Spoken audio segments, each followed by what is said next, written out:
Rapaz, ei, Ei, vou dizer uma e coisa, aí, viu? tudo bom, Cuidado, né? viu? Que mata, viu? Ah, vai te lascar, Saudade Gito, vai. mata. Agora, vai cada vez. Tá tranquilinho? É o quê, homem? Tá tranquilo, tá? Tá, tudo de boa, tudo GG. Joinha, joinha. Ainda bem. Bom, pois é. Então, ó, pessoal, na semana passada nós iniciamos o terceiro período do governo Vargas, que é o Estado Novo. Então, a partir daí,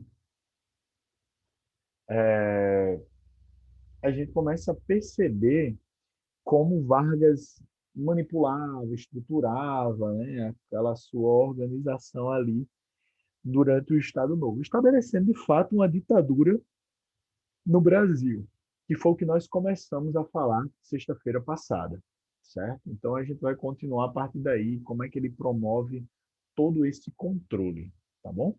Vou colocar aqui na tela para vocês.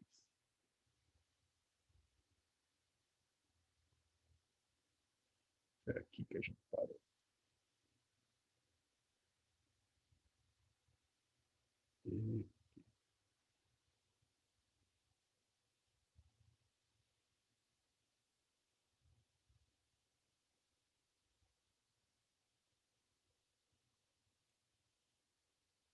Então, só para a gente relembrar um pouco do que nós vimos na semana passada, que é importante para continuarmos o assunto. Então, Vargas ele vai estabelecer o DIP, que é o Departamento de Imprensa e Propaganda, e o DOPS, que é a Delegacia de Ordem Política e Social.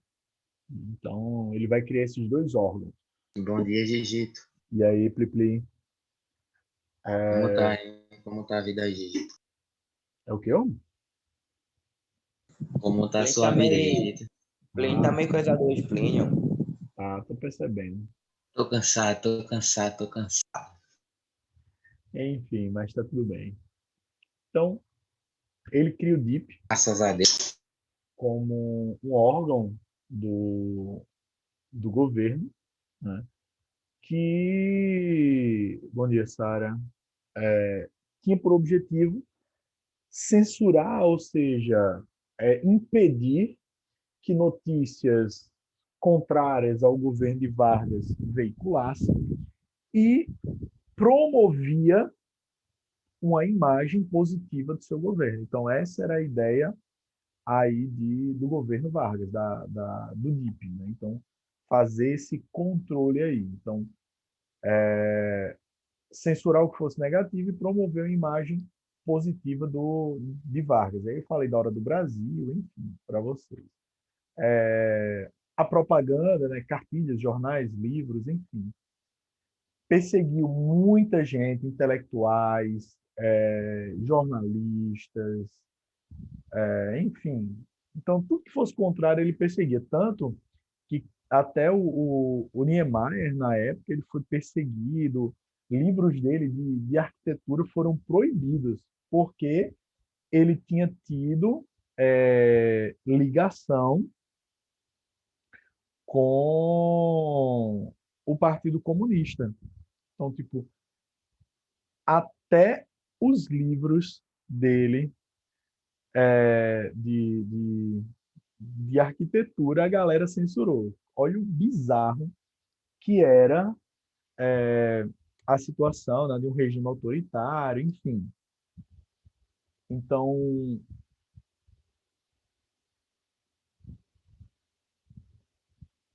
já bem isso. Então, ele O que vai. foi, Gigito? Não, é porque eu acho que Germano tá caindo o tempo todo. Aí fica aparecendo aqui, eu não estou conseguindo me concentrar, porque toda vez que eu começo a falar, aparece o nome dele para eu liberar a entrada. Ops, Lord. Fé, fé, fé. Vai dar tudo certo, Gigito. Calma. Vai, relaxe. Sim. Então, assim, então ele organizava, então toda a imprensa era a seu favor, a cultura era voltada com o objetivo de promover aquela ideologia do governo, e aí lembra o trabalhismo que nós falamos na aula passada, que eu falei lá da música do Ataúfo Alves para vocês, do Bonde de São Januário. Enfim, então tudo era voltado para que se mantivesse o controle do governo. Criação de datas comemorativas, enfim, criação de uma identidade, de uma característica nacional. E aí foi interessante, tipo, eu já essa mesma imagem, do mesmo jeito que está aí, caiu no Enem. Né? Como é o mesmo assunto, né, ano a ano, a história não vai mudar do dia para a noite. Então, eu sempre uso esse slide e tal. Se vocês forem atrás do pessoal de 2016, quando a gente começou, é o mesmo slide. Né? A gente vai acrescentando uma outra coisa. E aí, quando foi em 2018, se eu não me engano, caiu exatamente essas mesmas imagens aí. Né? E aí, tipo, era uma questão que abordava do ponto de vista de como esses regimes autoritários eles se utilizavam da propaganda para conseguir o apoio de grande parte da população. E aí era uma questão que, nesse caso, ele vai envolver a história, mas também vai envolver a sociologia, certo? E o conceito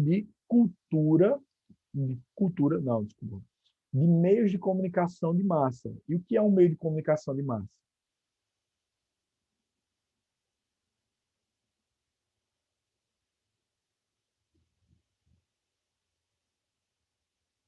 Não é massa porque é legal, não, tá? Que atinge um grande número de pessoas no Ex mesmo tempo, ao mesmo tempo. exatamente. Eu não sei de quem é a voz, mas é perfeito o que você falou aí. Então, tipo, Júlia Delfim. pronto. Obrigado por me ajudar. Então, tipo, é exatamente isso. Então, é um meio de comunicação que vai ter acesso. Então, nesse caso, eram cartilhas. As cartilhas, elas eram passadas para grande parte da população brasileira, né? Como também na Alemanha. E o rádio também era utilizado com esse objetivo, certo? Então, aí a gente tem a imagem do autoritarismo. E Vargas, ele tinha essa vinculação com esses regimes, tanto como fascismo como nazismo. Tanto é que quando a gente falou do período constitucional, lembra que ele mandou a esposa de Luiz Carlos Prestes, Olga Benário, para a Alemanha nazista, né? Para ela ser presa lá. Então, isso aqui foi só para a gente fazer essa reintrodução rápida do que a gente já viu semana passada. Agora a coisa já vai ser diferente. Né? Então, Vargas, dentro desse projeto de governo e projeto de poder, principalmente governo, projeto de poder, ele vai criar essa ideia de tentar estabelecer uma identidade nacional. Ou seja, o objetivo é fazer com que o Brasil tenha, entre aspas, uma cara. Tá?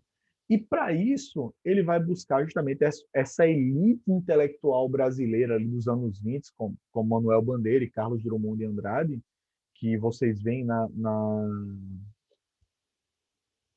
literatura, né? Que o objetivo era, coloca aí, salvar o país, salvar no sentido de combater o analfabetismo, de combater a ignorância, de combater esses problemas, né, de um país que tem uma cultura extremamente frágil. Né? Então, seria essa a ideia. E aí você imagina, se hoje a gente tem aí, sei lá, 10% da população brasileira analfabeta, imagina nos anos 30 como é que não era isso. muitos artistas, eles traziam questões sociais nas suas obras, de Cavalcante, Tarsila do Amaral, aquela obra Café, eu acho que é de Cavalcante, se eu não me engano. Então, assim, eles traziam essas críticas sociais nas suas obras, na obra Operários, de Tarsila do Amaral, né? Então, eles sempre trazem, de alguma maneira, algum tipo de crítica social. E isso é importante para esse período aí, que é um período de rompimento ideológico. Mas Vargas persegue essa galera porque, para ele, né, esses intelectuais deveriam trabalhar para, entre aspas, servir o, o Brasil. E como é que esses intelectuais iriam servir o Brasil? Criando essa identidade nacional. Então, esse vai ser o, o objetivo aí, tá? Então, na literatura, e aí vocês veem aí o modernismo, né, com temática da cultura negra, indígena, né, o caipira, Jecatatu, Mazarope, indígena, o Guarani, negra, o mulato, enfim.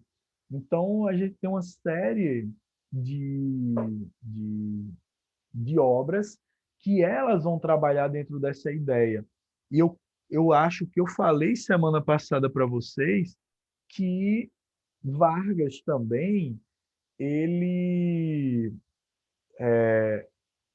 ele quer, dentro dessa ideia de criar uma identidade nacional brasileira, ele vai legalizar as, a representação afro. Então, as religiões que eram até aí o Estado Novo eram proibidas no Brasil. Capoeira era proibido no Brasil, candomblé era proibido no Brasil. Então não existia, por mais que estivesse estabelecido em 1891, desde 1891, um Estado laico, mas as religiões de matriz africana elas eram proibidas no Brasil. E aí Vargas que é o responsável. E aí é onde a gente observa esse antagonismo. Tipo, o bicho é um ditador, ele foi uma desgrama, né?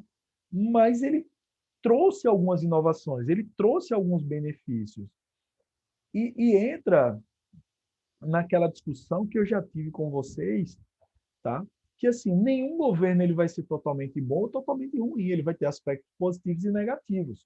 Óbvio que tipo isso não vai desonerar toda toda a perseguição que Vargas fez em torno dos seus opositores, quando ele fechou os partidos políticos, associações políticas, cassou mandatos, estabeleceu interventores. Então, não diminui essas atrocidades, digamos assim, que Vargas cometeu. Tá? Então, isso não acontece, certo? Então, então é isso o que vai se estabelecer.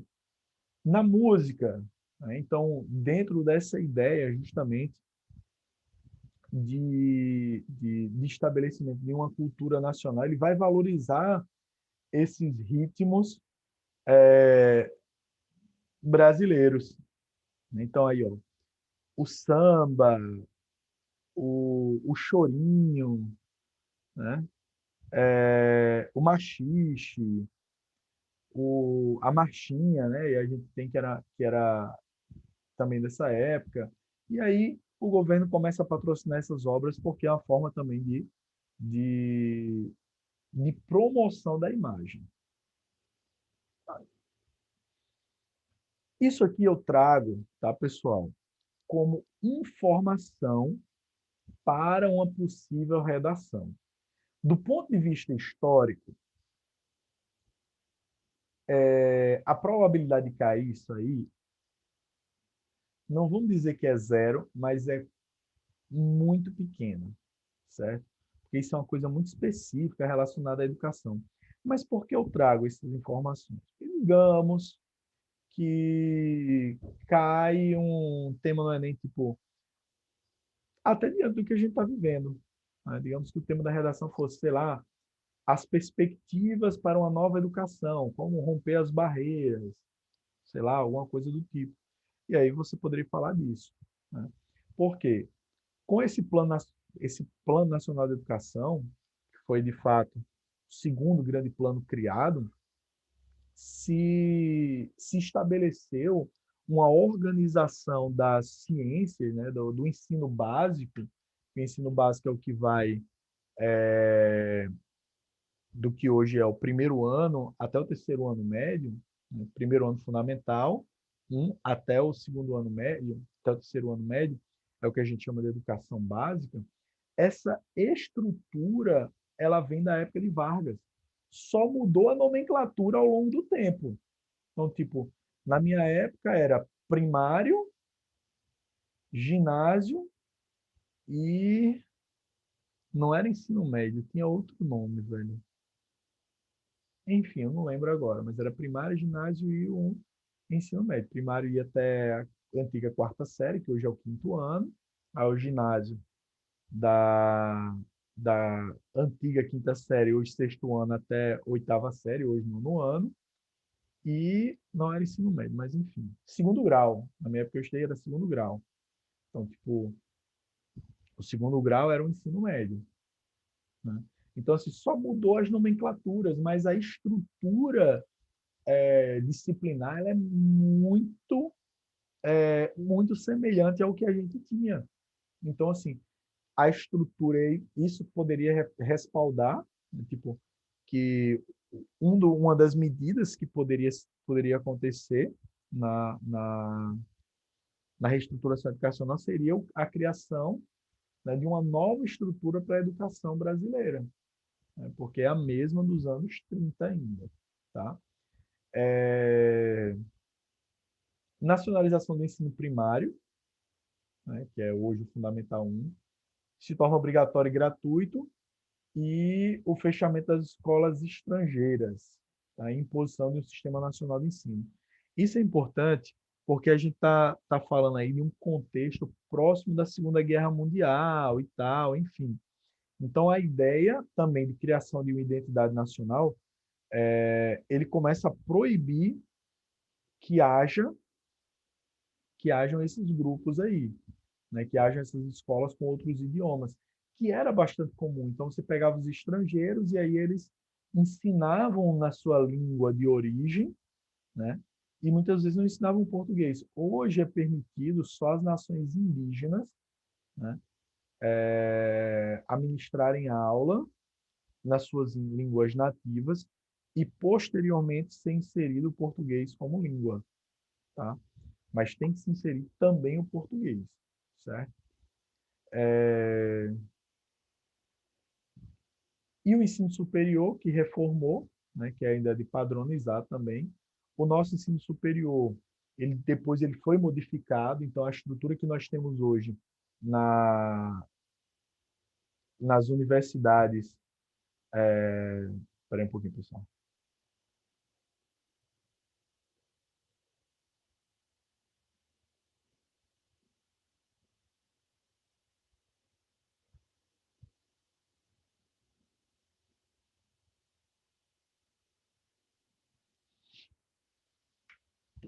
A estrutura que a gente tem hoje vem da época da ditadura militar, que é essa coisa de blocagem e tal, que tipo, não sei se vocês têm irmão, alguém que estuda em universidade pública, e tipo, o cara se manter blocado do início ao fim do curso é praticamente impossível. E porque os militares faziam isso? Para tentar dificultar a ação dos, do movimento estudantil, certo? Mas enfim, isso aí é só algumas informações, tá, que podem respaldar. Ah, e um outro detalhe interessante. O primeiro sistema EAD criado no Brasil foi criado por Vargas. Era um sistema que as pessoas recebiam a educação pelo rádio. Ops, né? E aí vai funcionar, né, como uma forma de alfabetização. E falando do Brasil na Segunda Guerra Mundial. Como eu falei para vocês, Vargas ele tem um pezinho ali no fascismo e no nazismo. Tanto que a guerra começa em 1939 e ali ele está fornecendo coisas para o país, para o eixo, como para os aliados, né? Então, a guerra foi, de fato, boa para o Brasil, boa no sentido econômico, né?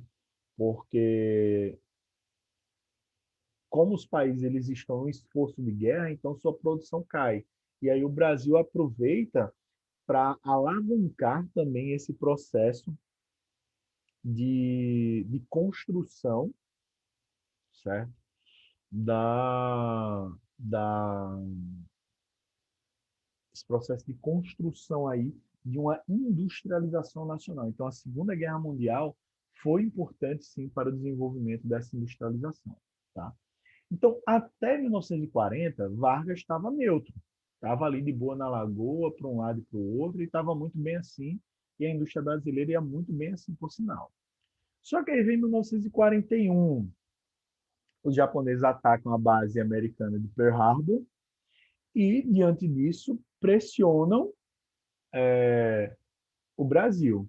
E aí, Roosevelt, que era o presidente americano, presidente dos Estados Unidos,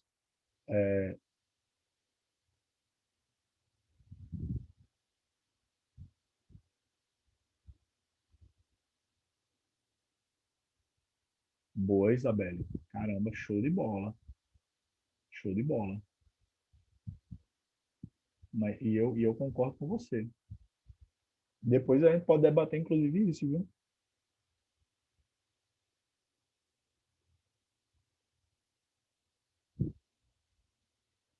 Sim, voltando. Ô, danado.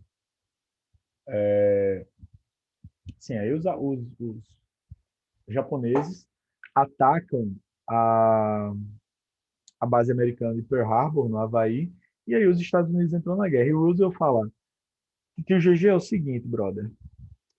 Esse teu papo aí de neutralidade, de tu tá mandando aço, mantimentos lá para a Alemanha e para a Itália, brother, não vai rolar agora que eu entrei na guerra. E Getúlio, por isso que eu disse para vocês, eu considero ele um dos políticos mais inteligentes da história do Brasil, porque ele simplesmente poderia ter aberto com medo as pernas. Tipo, velho, estou falando dos Estados Unidos, grande potência e tal, né? Mas ele também ele aproveita para barganhar, ele aproveita para negociar. Então ele diz, beleza, eu rompo lá com os países do eixo, mas o que é que eu ganho em troca? Aí é diante disso que, para facilitar também a chegada de aço aos países aliados, os Estados Unidos emprestam dinheiro ao Brasil para a construção da siderúrgica de Volta Redonda, que vai depois virar a Companhia Siderúrgica Nacional, porque até então o Brasil só fornecia ferro puro, então eles tinham que transformar em aço. Então a ideia era que o Brasil já fornecesse o aço pronto para só ser trabalhado no esforço de guerra desses países, certo? E, e os Estados Unidos eles fornecem, tá, esse empréstimo sem juros ao Brasil. Então, para a o GG foi uma mão na roda. Outra coisa que eles queriam é que aqui o Brasil, né, ele fica mais próximo da Europa. Então, tipo, era mais econômico mandar os aviões para cá e depois para a Europa do que mandar, né, por lá. Então, ele faz, ó, eu quero uma base aérea em tal lugar, que é onde fica ali aquela base aérea de Parnamirim, no Rio Grande do Norte. Aí Getúlio faz, sem problema, pode construir a base ali em Parnamirim, né? Mas, quando a guerra acabar, a base vai ser minha. E aí o Roosevelt faz, não, por mim, tanto faz. Aí eles constroem a base aérea de Parnamirim, que, não sei se vocês sabem, chega a ser a base aérea mais movimentada da Segunda Guerra Mundial, aqui no Brasil. né, para mandar os bombardeiros para a Europa, né? E aí o que é que acontece também? Só algumas curiosidades, é que tiveram que estabelecer algumas coisas para suprir a necessidade dos soldados americanos. Então, tipo, a primeira fábrica de Coca-Cola foi estabelecida lá no Rio Grande do Norte, para que eles tivessem acesso. Calça jeans, que os brasileiros não tinham o hábito de usar calça jeans, certo? E aí, essa aproximação do Brasil com os países aliados fez com que a Alemanha afundasse, atacasse navios brasileiros. Afunda 2 navios e ataca ainda um terceiro. Dizem as fofocas históricas, então assim, ó, primeiro o oficial, foram os alemães que atacaram os navios brasileiros. Mas dizem as fofocas históricas de que, na verdade, quem ataca os navios brasileiros são submarinos americanos para forçar a entrada do Brasil na Segunda Guerra. Até então, o Brasil ele tinha rompido com os países do eixo, certo? Mas ele não queria entrar na guerra. Tanto que se dizia que era mais fácil uma cobra fumar do que o Brasil entrar na guerra.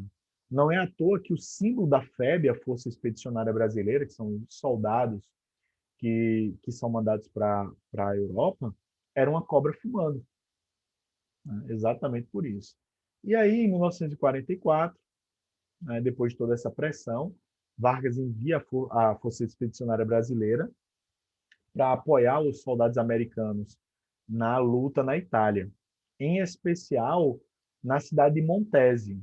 Essa cidade, até hoje, ela comemora o dia da sua libertação com bandeiras do Brasil, porque foram os soldados brasileiros que ajudaram a tirar os soldados nazistas da cidade de Montese. Então, eles comemoram lá a, a passagem dos soldados brasileiros. E algumas curiosidades do Brasil aí, né, nesse conflito. Uma é que teve os soldados brasileiros, eles estavam acampados junto com o exército americano, os estadunidenses. E começa a subir comida do acampamento brasileiro, né, da parte brasileira. Os brasileiros putos, meu irmão, isso é essa porra desses americanos que estão roubando, né? Aí brasileiro, como não deixa nada barato, os caras vão lá e roubam um tanque americano. E diz, meu irmão, a gente só devolve o tanque quando pararem de roubar comida. Isso deu uma treta nos acampamentos, aí os generais lá, os comandantes de tropa se reuniram, né?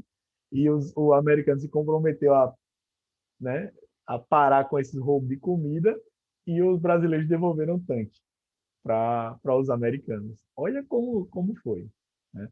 Outra coisa é que, assim, outra demanda muito grande, além do aço na Segunda Guerra Mundial, era de borracha, de látex. E a grande produção de látex do mundo estava lá na Ásia. Só que a Ásia estava totalmente dominada pelo Japão. E aí Vargas fez, ó, tem na Amazônia, eu vou mandar a galera para lá, né, dentro dessa ideia de um esforço de guerra. E aí milhares de pessoas são mandadas para a floresta amazônica para extrair o látex das seringueiras. Na guerra mesmo, de fato, desses 25 mil soldados, morrem entre 600 e 700. Extraindo látex, morrem mais de 5 mil. Ou seja, morrem mais os chamados soldados da borracha do que os soldados que foram para a guerra de fato. Certo? E sobre essa temática, não dos soldados da borracha, mas do Brasil na Segunda Guerra Mundial, tem um filme na Netflix muito bom chamado Estrada 47. Sugiro que assistam. E aí o que é que acontece? Os caras voltam da Europa, né, acaba a guerra, eles foram lutar contra os regimes ditatoriais, totalitários, e voltam para o Brasil, tem o quê? Uma ditadura totalitária. E aí o exército começa a pressionar Vargas para que ele saia do poder, certo? É quando vai dar justamente o fim do Estado Novo, beleza? Deixa eu só fazer a chamada aqui, rapidez.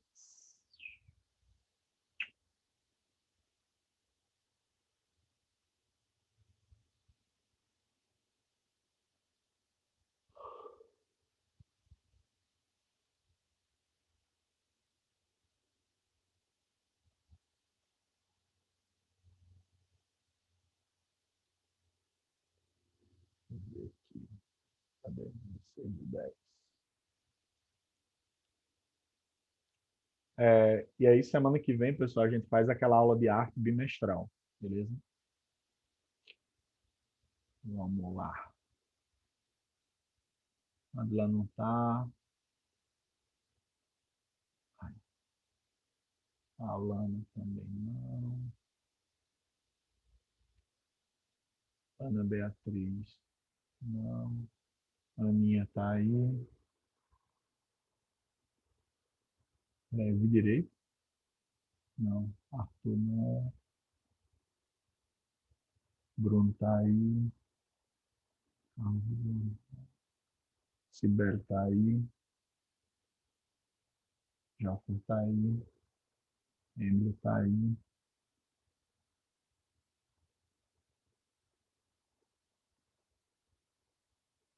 Gabriele não. Jorge não. Giovanni também não.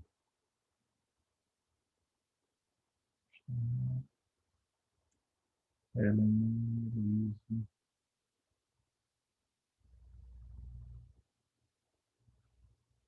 Heloísa também não.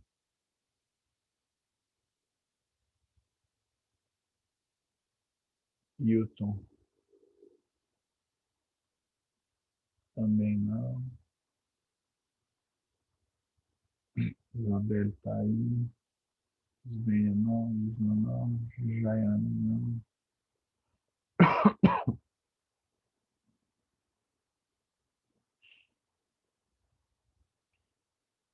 Jonathan tá aí.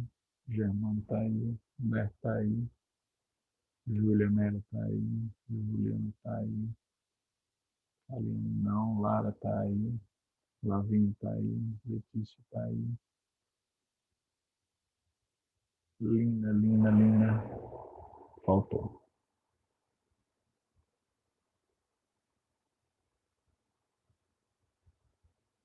Lívia tá aí. Luane não. Maria Clara também não. Maria Eduarda não. Maria Júlia tá aí. Vitória tá aí. Pedro tá aí. Plínio tá aí. Poliandro tá aí. Renan tá aí. Riquelme tá aí. Deixa eu ver. Rita. Rita faltou. Mas faltou. Rian tá aí. Sara tá aí. Simone faltou. Só faltou. Bom, então, semana que vem, aula de artes. Beleza, galera? Então, satisfação, mas, mais uma vez,